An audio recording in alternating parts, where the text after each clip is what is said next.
Why you might prefer your own company as you age. As we grow older, many of us find ourselves stepping back from social gatherings, not out of anger or bitterness, but because solitude feels more comforting than company. If you've noticed that making small talk or being around others feels more draining than it used to, there's a reason for it, and it's not just about getting older. It's about gaining wisdom, understanding what truly matters to you, and learning to save your energy for what brings you peace. Here are 6 honest reasons why you might be choosing to spend more time alone these days, even if you were once the life of the party. These reasons reflect the clarity and strength you've earned over the years. Point 1.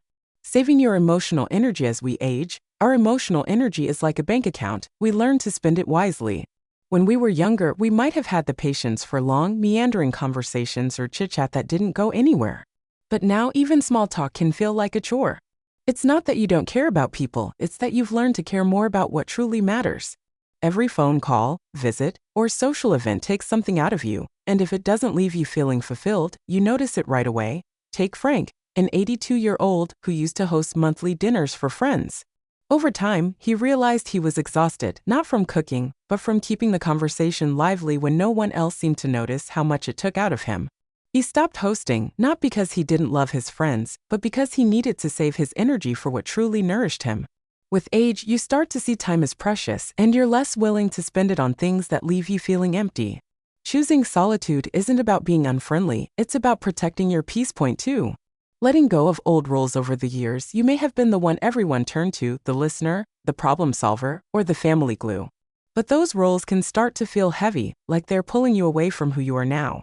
You're not the same person you were 20 years ago, and pretending to be for the sake of others can feel exhausting. Marlene, 77, was her family's go-to person for years, always ready with advice or a meal. After a health scare, she realized she didn't want to carry that weight anymore. When she started saying no, some didn't understand, but she stopped apologizing.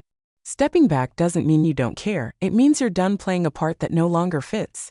You want relationships that see you for who you are today, not who you used to be. Solitude often feels freeing because it lets you be yourself without having to perform. Point 3. Finding comfort in quiet. There comes a time when silence feels richer than small talk. You stop filling every moment with words and start to appreciate the calm of your own thoughts. What used to feel like loneliness now feels like peace, a chance to be present without interruptions. Conversations about the weather or the neighbor's new car just don't hold your interest anymore. You crave depth, or you'd rather not talk at all. Albert, 81, used to meet friends for coffee every week, but he found the chatter left him drained. He started taking walks by the lake instead, not to shut people out, but to reconnect with himself.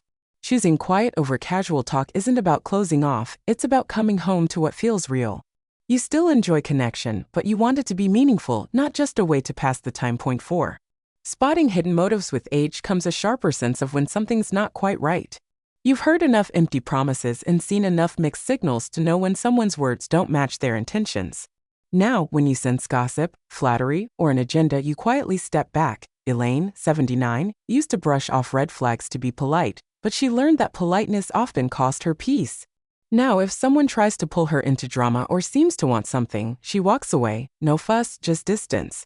Avoiding people isn't always about hurt. Sometimes it's about trusting your instincts. You've earned the right to surround yourself with those who bring value, not noise, to your life. Point 5. Carrying scars from the past. Sometimes, the reason you pull back has less to do with the present and more to do with old wounds.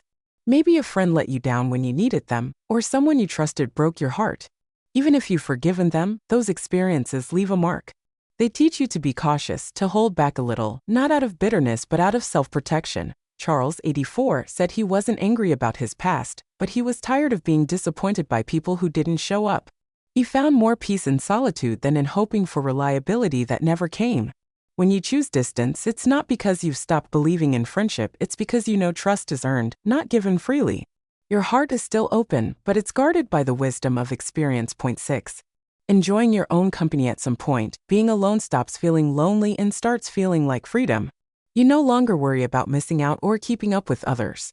Instead, you find joy in simple things: reading a book, sipping tea by the window, or watching the birds. You've spent years surrounded by people, and now you're discovering the beauty of just being with yourself. Frances, 80, used to dread quiet weekends, but she learned to fill them with small joys that felt complete on their own. She didn't need company to feel whole, she needed space to be herself. Solitude isn't a void, it's a place where you tend to your thoughts and find peace without pressure. You still care about others, but you've learned to care about yourself too. Final thoughts: choosing to spend more time alone isn't a sign that something's wrong, it's a sign you've learned what truly matters. Whether it's saving your energy, letting go of old roles, craving quiet, trusting your instincts, healing from past hurts, or finding joy in your own company, these choices show you're honoring your life. You don't owe anyone an explanation for the boundaries you've set or the peace you've chosen. The people who matter will understand, and those who don't may belong to an earlier chapter of your life. Thank you for reading. If something here resonated with you, feel free to share your thoughts or how you plan to embrace your own peace. Your wisdom is valuable, and I'd love to hear it.